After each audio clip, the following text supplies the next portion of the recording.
Pittsburgh Steeler fans, welcome to this very special episode of Steelers Touch Down Under. I'm Matty Peverell with a special guest and one of my BTSC favorites, my good friend, Mr. Shannon White. How are you, my friend? Hey, everybody. Hey, Matty P. I'm doing great. Beautiful Friday afternoon here, and just excited to talk about some Steelers with my brother from down under. I love that. I love that. Well, it's been a pretty big week, and usually Mark and I this year have been doing like injury reports. That's what we kick off with because you finish Friday practice and there's all these different things. And we've been having this big laugh. I mean, I don't know if you've noticed this between the different teams, Shannon, but every time we have this big laugh because every team has different things that they put into their injury report. Some put like questionable, doubtful. There's a dash. They're not left on there. They're left blank. There's a different name every other week for something, and then you sit there and you're trying to work out whether someone's in or out. Like I was saying to Mark the other day, for a overly regulated league, I feel like the NFL should have some standard words that you have to use. So I'm glad we don't have to talk about injury reports today because it is the bye, although sad, no Steelers football. Some people this season might be thinking it's nice to have a week off. But we had two pretty big trades during the week. And I always love talking about team building acquisitions with you. We often get to do that more on the off-season sort of side of things. But yeah, I mean, what was your reaction when these trades went down right at the deadline? Well, first off, it was on record liking to see them try to move Deontay. But then when you look at the financial side, then, it wasn't as feasible.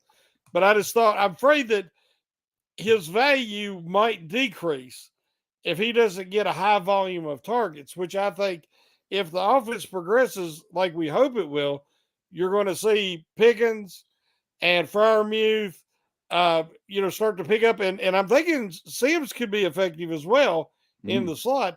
If that happens, Johnson's numbers really ain't going to increase, which could hurt his value. But they had to take that offer because it could end up being, in the late 30s. Which would actually be better than what they used to get him in the first place. And based on the limited production they're getting, I was very disappointed because I really wanted to see him work the slot. I thought he would just be an instant mismatch. His strength is catching the ball on slants and running after the catch because he's so hard to tackle. He's a powerful runner, something that Deontay Johnson obviously isn't. So I really thought that he could be a solid slot receiver, but it just never panned out. It never worked. He never progressed from his rookie year where he was more effective, and then he just plateaued. So the fact that the Bears and the Packers were willing to give up a second-round pick for him, it was a no-brainer. And you had to go with the Bears because you expect them to have have the worst record and get the Steelers the higher pick. It could be addition by subtraction. Sometimes if a quarterback, especially a young quarterback, has four good options, let's say, and four guys screaming in his ear, hey, I want the ball, that could be a distraction. And sometimes you just have to scheme a play open and then give him one more read and simplify things. I don't think that was going to happen with Claypool. They hadn't been able to scheme him open at any other point. So I feel like that was a really good trade. It was necessary. So I figured it was over because I did not expect the Steelers to be buyers, where they're rebuilding. And I didn't think there's anybody they can bring in that would really help in the situation as it is. And then I seen William Jackson III, and I thought, old draft crushes die hard. And Mike Tomlin finally got his man. There's guys he's interested in. And if you kind of pay attention, a lot of times it'll go full circle and he'll get a shot at him in free agency. So I like the Jackson pickup because they didn't really risk anything. They can easily restructure his contract if he does prove effective. He's easily the fastest cornerback on the team by far now. And I would like, as I'd like to see him play more bump and run, press coverage. Especially with Watt coming back. If Watt comes back and the Steelers pass rush comes with him, then you go up and you jam. You hang in there for 2 seconds. Then the quarterback's having to watch out because here comes the pass rush.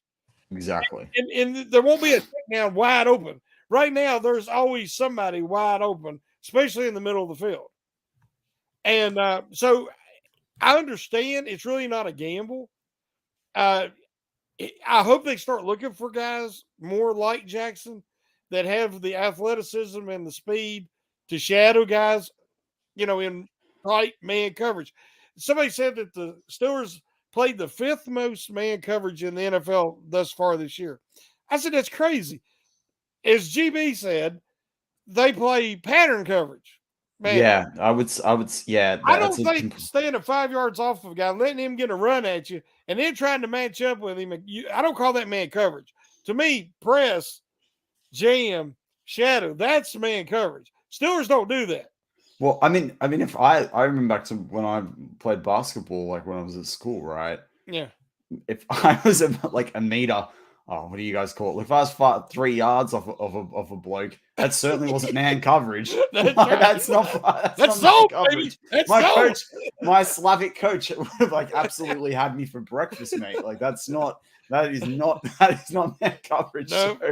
You can't that's. I mean, if you're gonna judge man coverage by that, like there's no more zone anymore. If they run past you in the zone, that counts as man coverage. Like I just, it's like playing battleships in the defense. Like that's just hilarious. Well, Matty, that's the hardest coverage is to let a guy come at you with no jam. You're not influencing him. He can pick wherever he wants to go, and then you got to try to run with him. What they're asking the Steelers to do is an abnormally slow secondary. Especially the cornerbacks. You're asking him to let a guy get momentum at you and then decide where he wants to go. And then you got to keep up with him.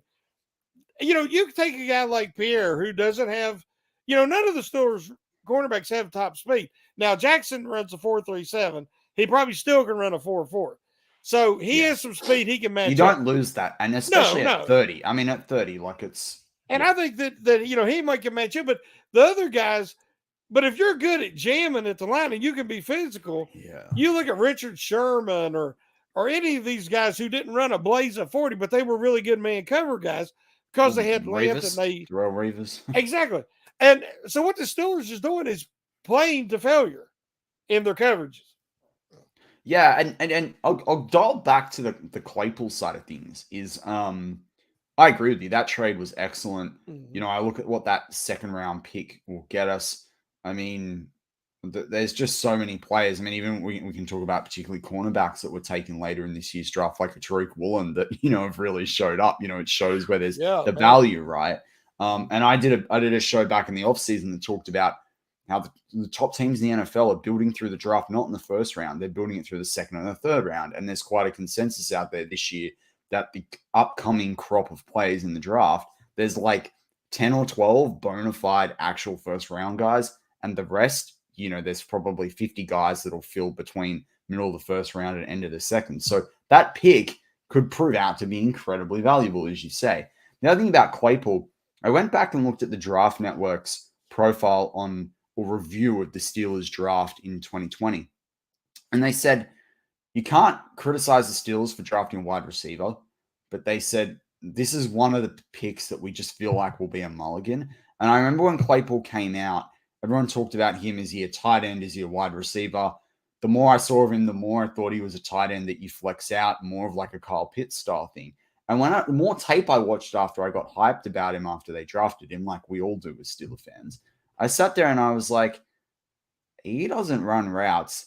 He doesn't get off people with moves. He just runs deep and hopes to get someone open. And that works in college because the quarterbacks don't throw you open. The college quarterbacks, they see you open in a space, they throw it to you, expect you to make a play. Someone like Claypool with that speed at that size, there's guys that, in your late teens, early 20s, if you're a bit slower or you don't have the skills to stop them at that line, like what we've been talking about with William Jackson, he's going to blaze past you. And so, like, you sit there and you're like, yeah, and look, the Steelers are entitled to make a mistake on wide receiver once in a while. Like, that's completely fine. The fact they got that draft pick back, I mean, Claypool was picked 50, basically, let's call it 2.5 seasons 3 years ago by the time we go into next year. You've just got back a pick that should be somewhere in the 35 to 50 range. To me, that's a steal. Like, you can't argue with that. That's good business, right? Yeah. That's good business. And then you look at William Jackson III, and they've had a problem. I mean, I said all offseason they needed a number one corner. Now, if you look at that, and you and I talked about it on at least 2 or 3 shows we did in the offseason. Now, a lot of people sit there and go, well, William Jackson III, injury history, getting to 30, number one corner, like maybe he's like a 1B or he's a really good 2A.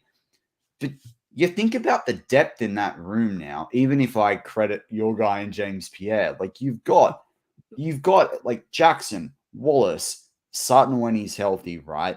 You've got Witherspoon, whatever he's going to be. I think they're going to have to, I reckon he'll get cut. I looked at his cap that I talked about on War Room during the week. He's a $1.4 million hit next year with a $4 million cap saving. In my mind, he's out. Like I can't imagine they keep him for that. But then you go to Pierre. I still think a guy like Chris Steele, I think he's still sitting on the practice squad, but I really liked him coming out. There's a number of good corners. Don't forget Jackson. Pick. Yeah, I said William Jackson first. Oh, no. What's the guy who's Josh Jackson? Josh Jackson. Yeah. Josh Jackson. Exactly. So you've got him as well.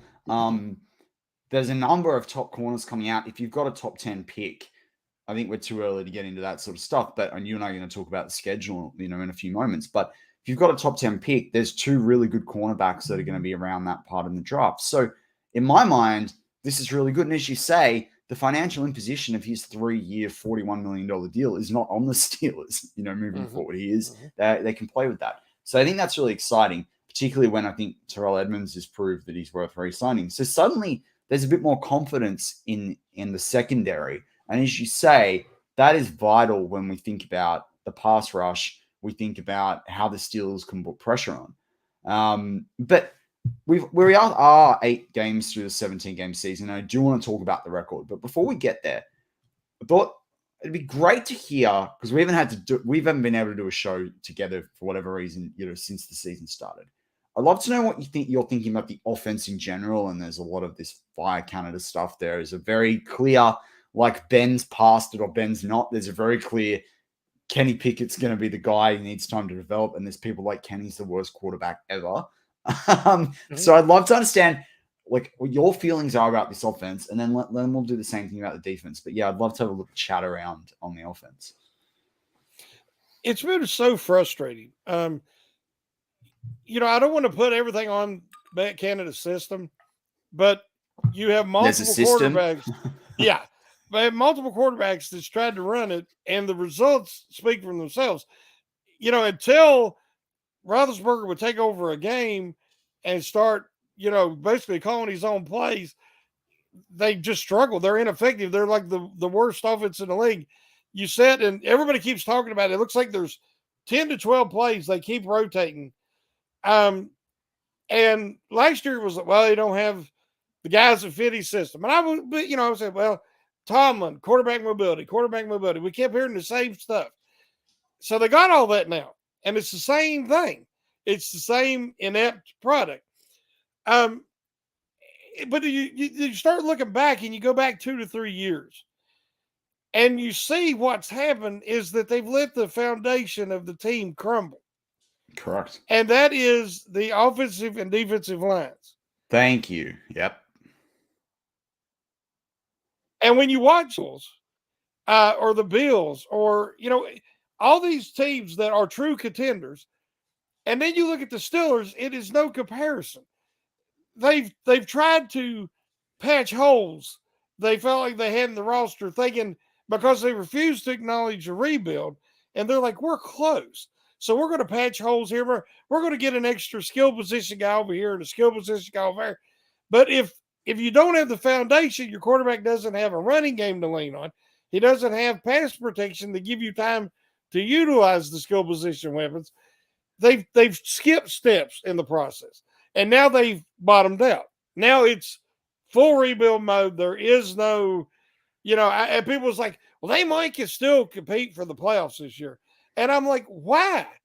Because the way the NFL set up for parity, if you're mediocre, you're going to stay mediocre because you're always going to pick in the center of the round. Correct. And the problem is you usually miss out on those generational talents unless you get lucky. Now, the Steelers have gotten lucky in the past. They've picked later and got a. But what if Big Ben wasn't? What if Big Ben wasn't everything? Well, he's the reason they've been successful for 18 years. Now he's no longer there. Last year it was all Ben and TJ Watt. You take them two guys off the team, and you got what you have right now. They're not. But even if we think about where they were picked at 13 and like 27 or something like that, like to get the talent that you got at those picks is a gamble. Most years, those picks, it's at good those fortune levels in the draft. Yeah, it's good fortune. It was, you can't rely on good fortune. You got to have good scouting. You have to have. Like I said, if you look at how Philadelphia built their team after they won the Super Bowl, and then they had to rebuild quicker than a lot of people thought they would have to, but they built up those lines, and then everything else. Even like the way they invested in. You take an example like my compatriot in Jordan Mailata, right? Yeah. Completely raw talent. I mean, massive dude. Right, even like bar standards here, like just a massive dude, right, and athletic, right? Because it's a different type of athleticism, but the sport that he comes from is, he's basically like was playing tight end at that size in our sport, right? That's why right? It's nuts. So I remember we don't play with pads, but like. You look at the development that they had with him, and they do have good coaching. They developed him, but they didn't expect him to do it all day one like we've expected necessarily from a Dan Moore sort of player. They brought in guys to fill that position while he got coached up with very senior guys. Now, I also think back and you look at the holes, and I think like plugging Trey Turner in when you lose to Castro. I mean, there's just no comparison. But that's also some unlucky fortune. But I want you to continue because, I completely agree with where you're going with this. Yeah, I mean, I've heard this today. I've read multiple times on Twitter. Oh, if the Steelers would have picked Jalen Hurts. If the Steelers would have picked Jalen Hurts. Listen, Jalen Hurts ain't going to do what he's doing behind this offensive line. Not with the skill position players they've had for the last couple of years. We've overvalued the skill position guys, but it ain't all their fault. But like I said, without the offensive line, without that foundation, Jalen Hurts, Tom Brady. Look at Brady. He don't have as good a line as he's had in the past. And he doesn't look anything the same. Aaron Rodgers loses Adams. The line ain't as good. He looks incredibly average. Quarterbacks depend on that offensive line. Correct. Even if they're young and mobile, they got to have that line to help them have confidence and develop. And if you're like the other day, they said, Pickett missed a lot of reads and a lot of throws in that game against the Eagles. He got hit 23 times. Yeah. Or 23 pressures. 17 hits. And some of them hits would have put Ben in the hospital. Because, an older guy. I was holding my breath every time Pickett got up.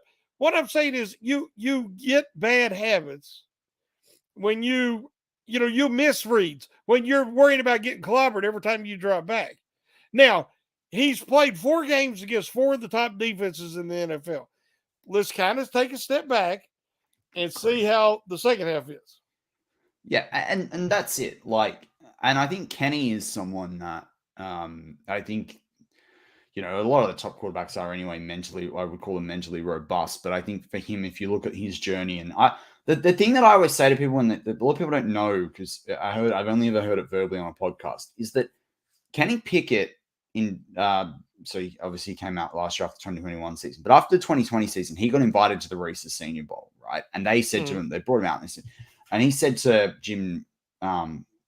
Is it Jim Nagy? I think it is John Nagy, whatever the guy that runs the Senior Bowl is, having mentioned blank. He said to him, honestly, if I was to go into the draft and into this year, where do you think I'd be drafted? And he said somewhere between the 3rd and the 5th round. And Kenny was like, okay. He said, what do I need to work on? And I had a chat about it. He's like, cool, I'm going back a year. Thanks for the invite, not coming. Right? Then he gets taken in the 1st round by the Steelers. He would have got taken at the back end. Someone would have traded up for him, even if the Steelers didn't pick him, or he would have gone early in the 2nd. That's a much better improvement. But he sat there for a year in college and got it right. And look at the season he had, where he had like 42 TDs and 7 interceptions.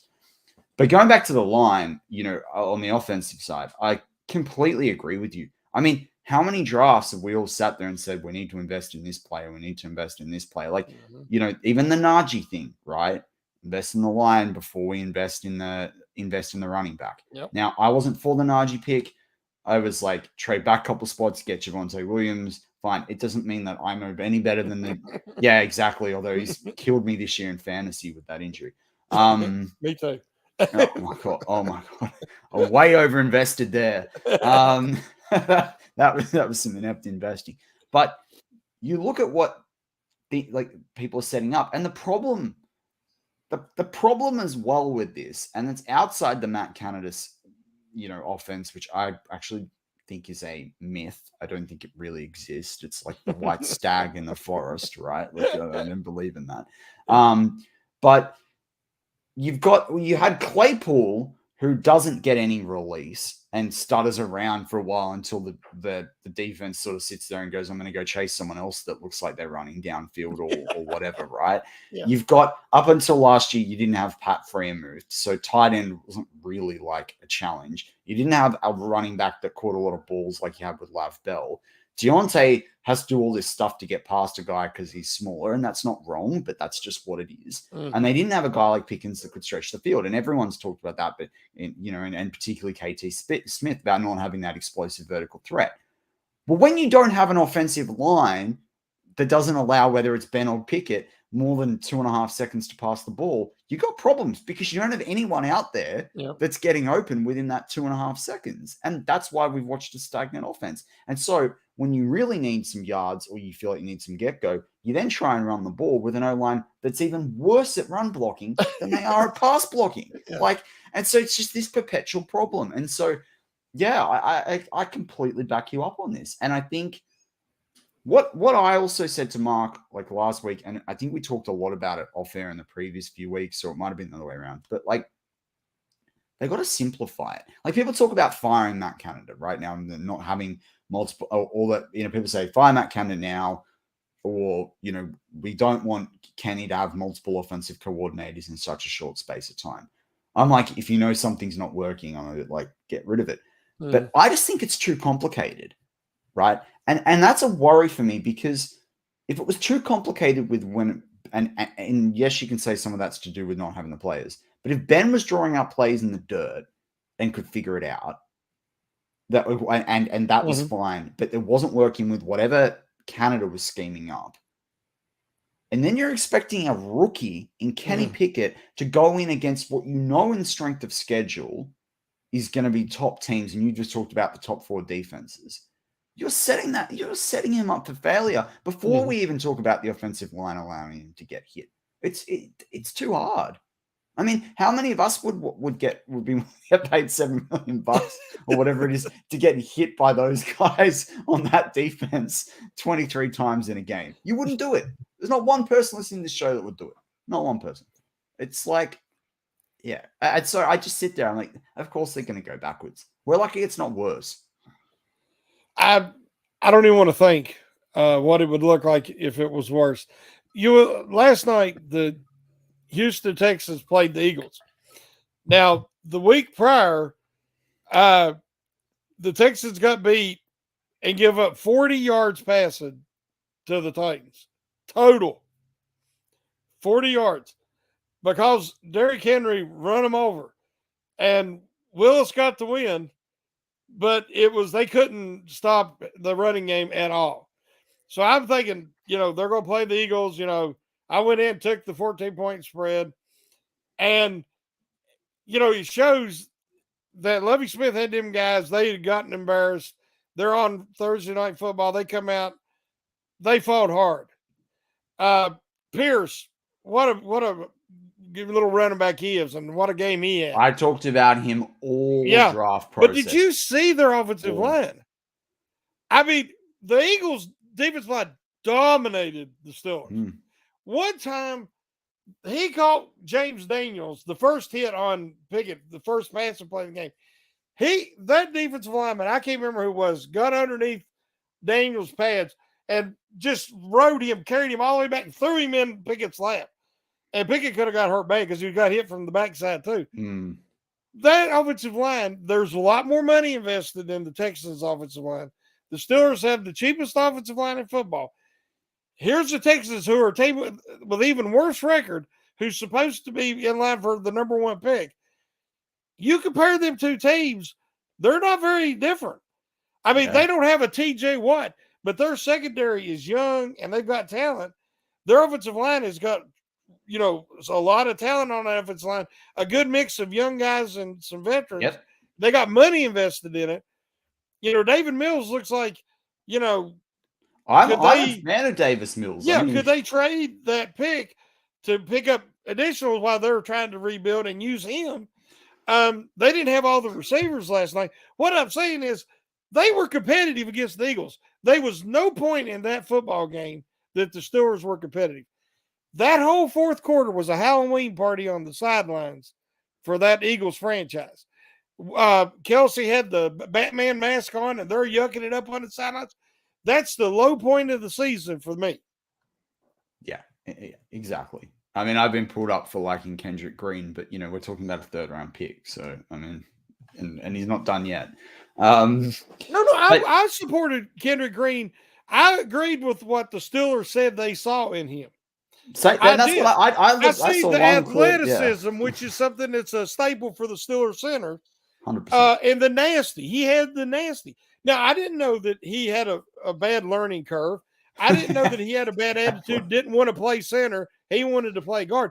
There's some things that it's impossible to know until you draft the guy. So everybody can say, well, I was right. But I mean, we trusted that the Steelers did their due diligence, and that's what because I did like his potential. But so did I. That's why I said I liked everybody him, knows I was a Creed Humphrey guy. Yeah. That's the guy I wanted them to pick instead of Najee Harris, and then instead of Pat Freiermuth. And now looking back, it looks like a bad decision, but we can do hindsight all day long. 100%. 100% we can. Yeah, I mean, you can go back in the whole Tomlin and Lamar Jackson thing, right? I always say that. I like saying that because everyone gets upset and says, everyone says Lamar Jackson, was not worth it, and then you get people that think he is. How about on the defensive side? And then we'll cut to our little break, and then we'll start going through the record for the rest of the season. But what about on the defense? I mean, we talked a little bit about it there, I think, with William Jackson III, but we didn't really talk about the line and the linebackers. Mm-hmm. So, I mean, how are you feeling 8 games in from what you've seen so far? Again, it's hard to judge a defense that is so. The Steelers have always been star driven. Yeah. Instead of scheme driven under Mike Tomlin. And they've had stars. They've had Ben Roethlisberger, Le'Veon Bell, Antonio Brown, Heath Miller, Pouncey, all them guys. And then on defense, the same thing. They've always had these top players. So you lose the best defensive player in the NFL at the end of the first game. Yeah. That defense looked dominant. And then it hasn't even resembled what any of us was expecting. All of a sudden, Cam Heyward looks old. He doesn't look as explosive. He's having more trouble, throwing guys around because he's seeing a little more double teams. And that's wearing him out, trying to, if he's fresher and he's not facing as many double teams, he can be more dominant. Now he's holding up, but it's also taking more out of him. So, what I must admit, you see him finish a game and they have him a lot in the press conference as the defensive captain. He's exhausted. He is. He's struggling to talk. It's like he's running like a marathon. He's just he's getting beat down. Beat down. And I'm watching his body language change, and he's always like, it's not good enough, and it starts with me. And I sit there half the time like, mate, it's got very little to do with you, actually. Yeah, it's not Heyward. But what I'm saying is now you see Highsmith, who had 3 sacks against the Bengals. Every time, if you watch, when you watch the tape back, he's getting chipped by a running back coming out of that backfield. So even if he gets a little leverage, you start trying to, bam, he just gets chipped. I've got in an article that's getting ready to post I think he probably has nightmares about getting chipped by a running back because it happens constantly throughout the game. That the rest of the talent isn't up to a level. Ogunjobi has done really good. I've been pleased with Ogunjobi. Same. But But you know, he's dealing with a little injuries. Yeah. That's affecting. But when he's been able to be in there, he's been very disruptive. But And that's a honestly, good when Watt thing. ain't there, who's been disruptive? But that's a good thing, I think, for the Steelers. I said this to Mark once we acquired Ogunjobi on this show around. I was very disappointed that the Steelers didn't do a 2-year deal with Ogunjobi that was team friendly in the second year. So pay him a little bit more this year. Because if he performed, we're going to have to pay him more again, and he's getting older, and that's a problem. So, not that I ever want someone to be injured, but I've kind of been like, I've liked what I've seen, but some of that injury, even in season, hopefully that means that his number's more manageable because, like Mike Malone said in the live chat, and I'm a big DeMarvin Leal fan, I would love to go into next year again with Ogunjobi, and Leal's not under pressure to be that immediate, a guy, in those roles. And I know you think a little bit differently, like I do, that Leal can rush from a little bit further out than where they've played him a lot so far. But I think Ogunjobi is very important in a DeMarvin Leal development as well. Well, I don't know if you've paid attention. Since Loudermilk has been activated, he was dealing with some injuries we didn't realize. Since he has gotten in there, he's been very solid against the run, and he had a couple of good plays against the Eagles. Yep.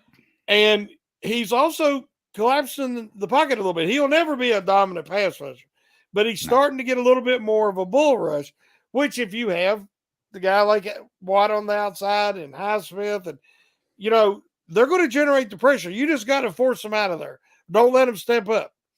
And I think he can do that. But I would hope so at 6'7" and plus 300 pounds. Oh, yeah. But they're getting older. Hayward is not, he's on the backside.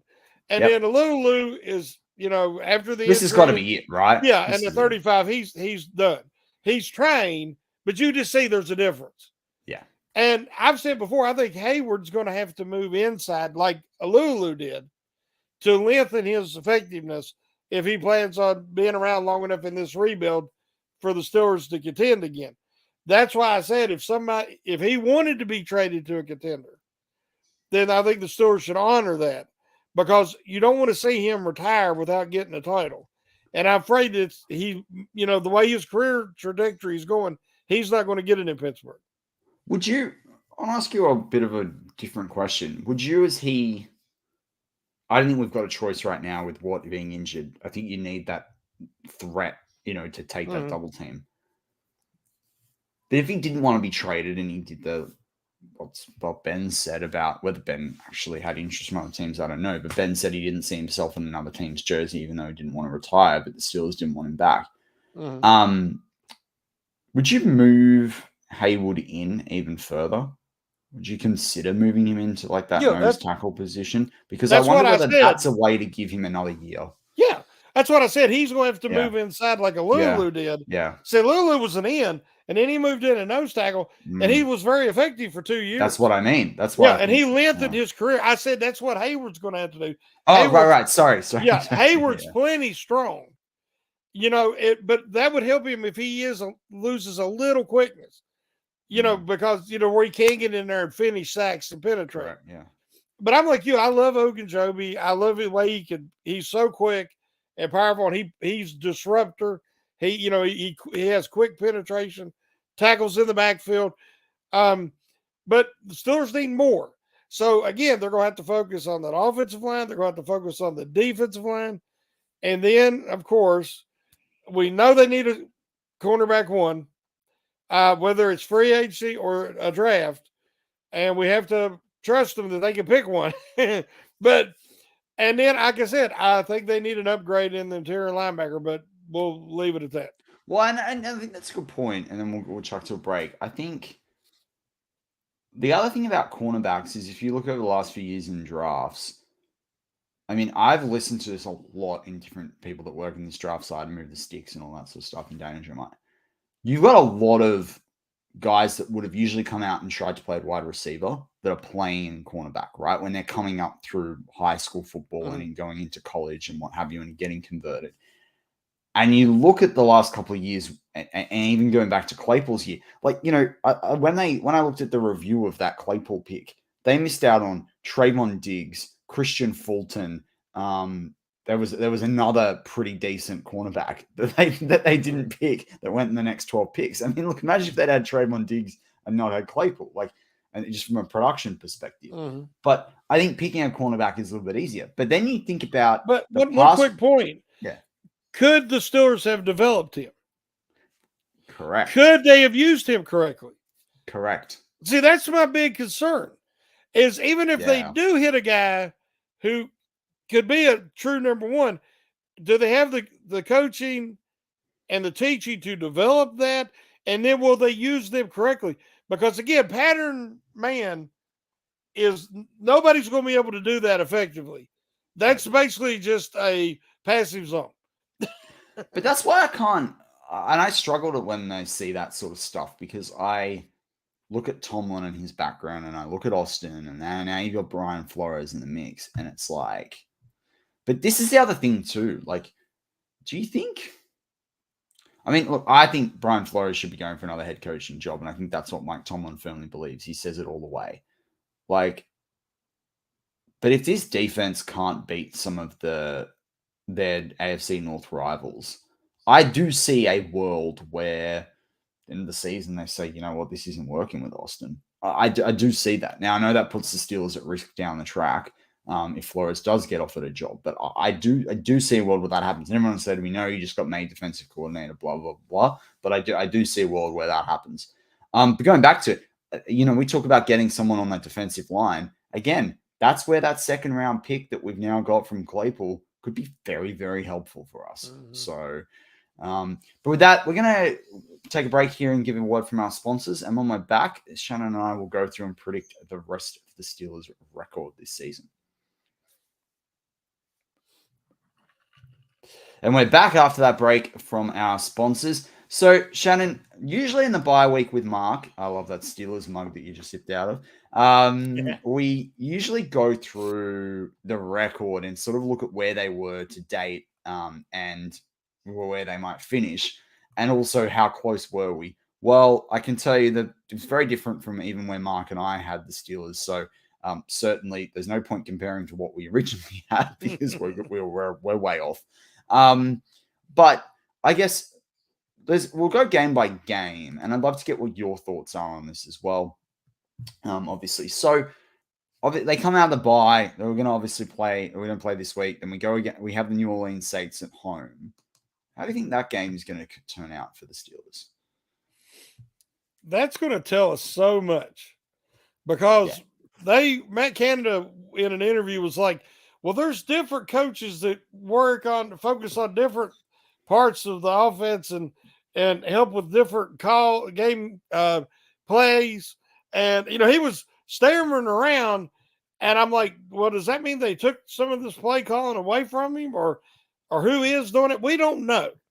But all I know is that for 2 years, this offense looks incredibly predictable and similar, very limited.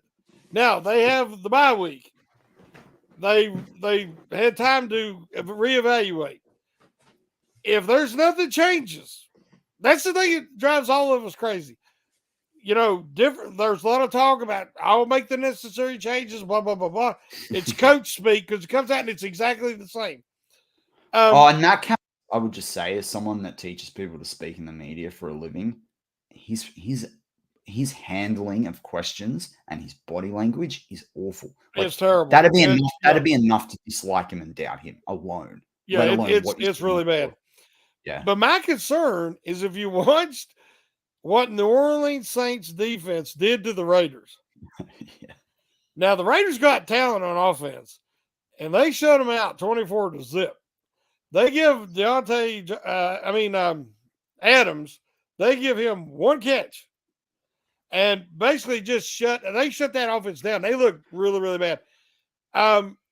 They have a solid defense. Now, they have some questions. Andy Dalton is the quarterback, and Winston. So, with Watt back and Kazee in there, can run some more of them 3 safety sets, good Lord willing. Have Jackson in there. Maybe they'll play a little bit more aggressive, because of having a pass Yep. rush with Watt back. I can see the defense in the second half of the season improving drastically. Yeah. But the offense, I worry about that first game coming out with all the expectations against a really solid Saints defense. Yeah, and it's kind of one of those ones where if they come out, there's very little opportunity after that to do a reset, right? Mhm. Again, like we'll do like a mini reset. Like you can't push you can't Yeah. restart the computer because it's stalling, right? Like there's no opportunity for that because there's no buy. And they ain't gonna get a buy and make the playoffs. So, all right. So, do you think are you going to call that a winner or a loss? Based on the fact that we know that the Steelers are going to try and want to win every game, regardless if it keeps them in the middle of the draft or not. That's just who, and I'm glad. I don't want to ever see them lose that. I honestly have no idea how this team, because I haven't seen any progression or improvement. So I don't know what they're going to look like when they come out of this bye. But I'm going to say that because of Watt's return and Kazee being in there and the excitement and the home field advantage, I think the Steelers will eke out a win in that one. Yeah, right. Nice one. I think at home, yeah, I think they'll have it, considering how close they were with the Jets. But I think it's going to be a tough one. All right, then they go. No, sorry. Then they are at home again to the Bengals. What are you thinking about that? Like, it's been a couple of weeks. I usually try and stay a bit tuned to what the Bengals are doing, but I've not seen a deep amount lately. But how do you feel about that Bengals game? Well, the Bengals have given the Steelers fits because one, they've dominated the line of scrimmage, and the Steelers didn't have anybody to cover Chase. Well, now Chase is out. Mm. And I think they match up a lot better with Boyd, and then they can maybe try to double Higgins. Yeah, So, and you know what? I was just say, like, I don't think I can't. If we had, I would love Higgins on the Steelers. I don't think the Bengals use Higgins, and trust me, as someone that's got him on his fantasy team, and again, yeah. overinvested on Higgins, I just sit there. I'm like, you do not use him nearly as much as you should. Like, I do think he's battling an injury though. Like, he spent a little bit of time out. I think that's might be plaguing him. But like, yeah, I just can't understand the limited use of Higgins. It drives me insane. But I think the pass rush, again, I'm counting on the pass rush being, with Watt back being more like game one and not like the rest of the season. And the Bengals are really struggling, to protect Burrow right at the moment. So I just don't see the Steelers scoring very much because the Bengals, until last game, hadn't give up any touchdowns in the second half to anybody. So their defense is really good. Their offense is the reason they've lost, not their defense. So it can be a bounce either way. That was almost a toss up for me. Yeah, I'm gonna go loss. I just think that it's I think they had too much firepower the last time around and they weren't even playing well. So it depends what we see on the defensive side. I'm gonna just call it a loss. All right, there. So if push though, do you take it as a loss or a win? If I had to push because of my lack of faith in the Steelers offense, I'd say loss. I love it. I love it. All right, how about the Colts? Colts away at Lucas Oil Stadium. I think that is a game that the Steelers desperately need to win. Just from the fact that I'm not sold on Sam Ellinger. I'm a Texas Longhorns fan. I know. I'm shocked that guy's. I am shocked that he's getting starts in the NFL. Like he's a running back that can kind of throw the ball, but a slow running. Like I don't know how you're trotting that guy out in the NFL. And I understand now how they brought in Carson Wentz. Like I actually understand it because their idea of what the offense looks like. But you know what? They could be drafting CJ Stroud next year. That's all I'm going to say. Yeah, it's incredible that Jonathan Taylor, if you'd asked me at the end of last season, I would say he was not only in the MVP consideration, but he was arguably the best running back out there. And Yeah. their offensive line, with Nelson and the rest, that also you fake that offensive line, and you see what happens. I mean, Taylor looks very Well, they're average banged now. up, and they're like the Yeah. Steelers though. When you're relying on Danny Pinter, or his first name started with D, but Pinter as like your guard there, and you're wanting him to do the blocks. Like the Steelers wouldn't even start Pinter. Like they're in exactly the same boat as we are in that regard. But I don't even think their defense has been playing as well as I thought they would, because Correct, I thought they would win that division, and then because I thought Matty Ice would be a good fit there. Well, that didn't happen. Well, again, we didn't know that they were going to have all them injuries on the offensive line. So, I think that's a game that the Steelers need to win, and hopefully they will. Yeah, on the same boat. How about the Falcons? The Falcons that continue to surprise everyone a little bit. They don't have a lot of defense. I mean, you watch, and I watched the second half of that Carolina game, and I'm like, man, their defense is bad. And I'm like, how have they won 4 games, after they won that one? Yeah. That is a game that the Steelers hopefully, I want to see the Steelers use Jalen more and more. And everybody's like, well, if he was starting, it'd be different if he was running the same plays as Harris. Harris is trying to bounce everything outside. He don't have the speed to do it. He's trying to jump cut. He's trying to stutter step. He doesn't have the acceleration to do it. He doesn't. He has to be decisive, find a crease, and hit it hard. He's a 240-pound back. You're a 240-pound back for a reason. Like you just straight run hard at the hole, done. Yeah, when you have a line that's struggling to open any hole, and the worst run blocking line in the league, they would appreciate a guy who comes in low. He's already 5'8". He runs low, full speed, no fear. The guy drives forward for 3 or 4 yards every time. I mean, and that would help that line, and that would help them build some confidence. And so I'm hoping we're going to see more of that. If we do, probably by the time they get to the Falcons, that should start to be improving. And they should have time to throw against the Falcons, because the Falcons don't have much of a pass rush at all. Yeah. And I think that Pickett can get it. So I think they beat the Falcons. Yeah, I do too. And I think our defense can well overcome their offense if they get this right as well. So that's where I think it'll help our offense have a bit of ball for once. All right. Well, then they take on the Ravens at home. What do you see happening there? So the first game is in Pittsburgh. Yeah. If again, this is all depending on White being fully healthy, and the Jackson struggles against the Steelers defense. Edmonds does a really good job on Andrews, and we know that is Jackson's security blanket. Yeah. Their receivers do not scare me. And, with the running backs, they're still dealing with injuries there. So I think the first game, even though, again, it might not be smart for the Steelers to win, as I said, because of how it's going to affect their draft positioning, but those teams usually split. And I feel like that the Steelers have a better opportunity to win at home, so I think they win that one.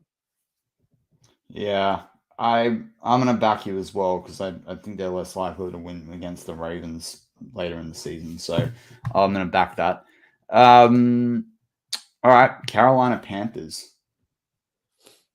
It's easy to say they're going to win that game. But, it seems like a classic 2 teams that ain't going anywhere. It could be Baker playing at quarterback. And, Surely the Carolina Panthers not that dumb. I don't know. I mean, PJ Walker. I mean, until his recent success, where he's won a couple games, he had like a Peterman, Nathan Peterman, Yeah.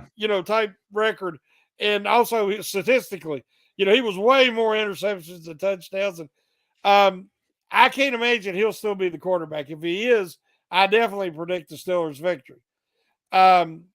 Because, like I said, none of the rest of their team scares anybody No. on either side of the ball. So I'm actually going to that game.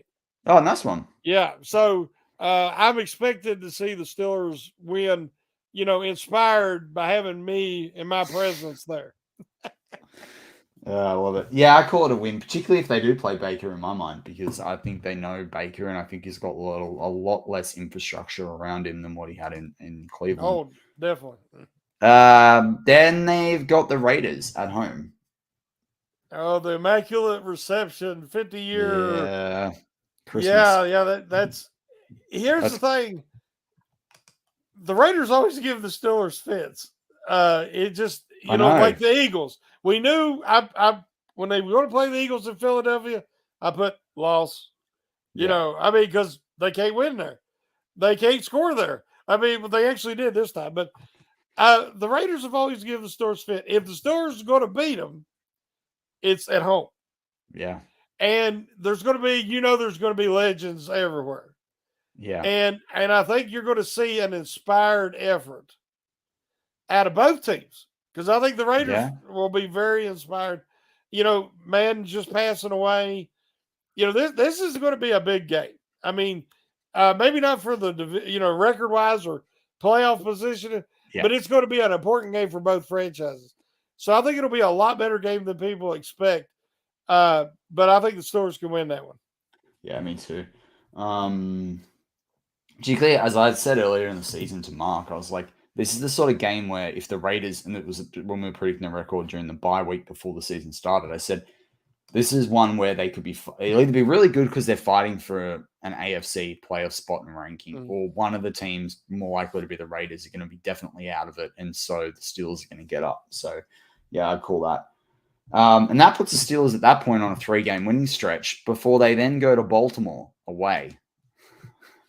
Yes. What happens then? And that game, a lot of times when the Steelers go to Baltimore, it's a house of horrors. It's a nightmare scenario. I'm hoping that Pickett survives. We remember when Bart Scott hit Ben and halfway killed him. And Najee broke his nose. And I mean, the Steelers quarterbacks take a beating in Baltimore. And let's put Trubisky in then. I think that the Ravens is going to be competing for the division at that point. Yeah. So I think the Ravens are going to win that one, and it might not be pretty. Yeah, I'm going to have to back that one as well. And I lied before as well, or I got it wrong. It was 5 wins on the trot. Okay, cool. And then they close out the season at home against the Browns. I think the Browns have found something. Now, will the Watson coming back, will that just screw everything up? Yeah. But if you watch it, they have the most dominant run blocking line in the NFL. Even better than the Eagles. And they got the 2 best running backs tandem in the NFL, because I think Chubbs is the best and Hunt is the best backup. Yep. And they can bludgeon you. And because you have to commit extra guys just to try to slow that down, there's guys wide open. Pass receivers are just wide open. And so Brissett is doing a really good job of finding them, taking what's there. And they dominated the Bengals. That game wasn't even as close as the score, because the Bengals scored a couple times late. I think that if the Browns would just adhere to that game plan, I don't know, but 2 or 3 teams in the NFL that can stop that rushing attack, because Chubbs is that good. I think they'll be playing for something, because I think they're going to have a really good second part of the season. And I think that they will beat the Steelers in Cleveland. The Steelers at that point, though, will have had 6 wins in this stretch based on what you and I are predicting. That gives them 8 wins. 9 and 8 could be enough. That's the only thing that, like, I'd usually just put an L in there, like what you suggested. So right now we're saying 8 and 9. We're saying, yeah. So if you say a loss to the Browns, it's 8 and 9. But if they win that game, they're 9 and 8 and they're in. And so I think if they're going in 8 and 8 against the Browns, like, the level of performance that I think they're going to need to show. I mean, I think this game comes down to injuries, but I don't know. I kind of like the Steelers at an 8 and 8. So you think they might go 9 and 8? And you think that'll be good enough? You and I predicted 6 wins after 6 wins after the bye until you get to this game. Well, I had them 7 and 10 on Know Your Enemy. I thought the Steelers would finish 7 and 10. But after, as we sat here, me and you, and went through the games, I give them a victory, and I ain't sure which one it was now, that on Wednesday night I thought they were going to lose. But I can see 7 and 10. I can see 8 and 9. But I just believe that they're going to lose the last 2 games. They would be in that discussion. But see, that's the point. It's disgusting because they're going to be mediocre, and that means they're going to stay mediocre. When this year they actually have a chance to get a top 10 pick. And it's so funny because you bring this. We had a similar show a couple of weeks back. Not what we predicted it, but we started talking about it. And I said to Mark, and I got absolute crap in live chat, but I said to him, philosophically, I actually understand why people want a high draft pick, and people are like, play young guys and tank without saying the word tank. I said I can understand it. I'm not saying I agree with it. I'm saying I can understand it.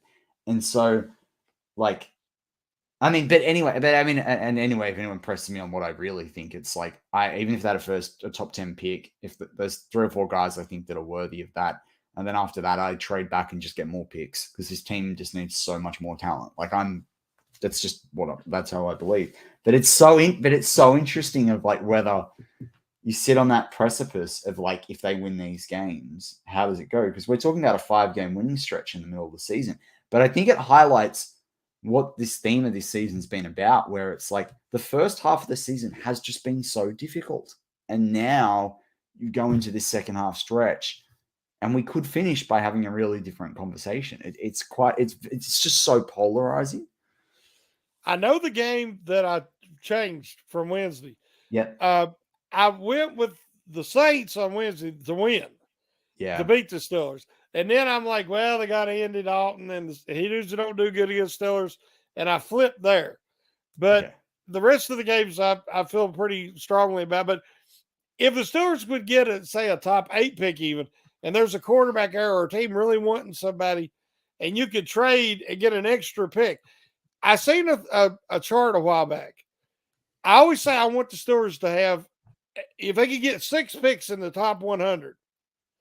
Because if you look at the teams that have multiple picks, 5 or 6 in the top 100, they are the teams that rebuild and are successful. They accumulate those picks, and the more picks you have in the top 100, when you start getting out of there, the percentages go down. And, there's more opportunity. It seems like, it drops off. I don't know why. Well, I did a show in the off season that talked about, or post the draft that was going into the draft. It was completely south. That talked about teams that had multiple Pro Bowlers in the last 5 years, right? And what years they were in, and they came out of the second and the third round. And so the Rams were there, the Ravens were there twice, and I think the Bills were there. I think it was like that. And you look at those teams, and it's like, no wonder. And that's what I'm saying. Like, when you look at the first round, and, like, people know I love my draft stuff, and I listen to a lot of different people in that draft world, and everyone is like, there's just this underlying tone when they go to do a mock draft or a top 30, top 50, top 60, and you get 12 players out, and the talent there is it's very hard to it's just like you could have any order with these guys. And yes, we're not even finished the college season, but at this point, some of these guys have 3, 4, even 2.5 years on tape. Like, you kind of know a little bit, enough to be able to start to rank them. But that's the interesting thing about that whole draft process. And then you look at a guy like Woolen, who's taken the league by storm in that way on the defensive side for the Seahawks, and he was taken. I think he was a third or fourth. He might have been a fourth because he was picked after Austin. Yeah. Yeah. But something that blew my mind. I was thinking back, because it was such a traumatic time. But when AB lost his mind and was forcing his way out of Pittsburgh, they had a trade for him. Yeah. And it was the Buffalo Bills. Yeah. That was before they got Diggs. Yeah. And you could have had AB if he'd have just went with it and not, said, no, I ain't signing. And he kiboshed that whole trade. He would have been in Buffalo with Josh Allen and the team that they could have had. And instead, Diggs goes there and Diggs has exploded. He was already good, but he wasn't AB good. Mm. And I think that AB, not only did he force his way out of Pittsburgh where he could have had that with Ben, they had a great rapport. He could have went from, middle-aged Ben at that point to young Ben. Because that's who Josh Allen, is like, a more athletic Ben. So I just had to bring that up because I was just like, I love that. What would the Bills have been? They might have already won a Super Bowl. Yeah, that's it. But Shannon, we have hit the hour mark, so I would like to just thank you for your time on this Friday evening for you and joining me with Mark out this week with other things you need to do. But thank you for all the live chat. We hope on the audio side when you're listening to this as well that you enjoy the show. A bit different from us, but it's always good when I can talk with my brother from the Northern Hemisphere. In 10,000 years or so, it'll be down under because the magnetic poles are shifting. That we unfortunately won't be here for that. But with that, as always, go Steelers.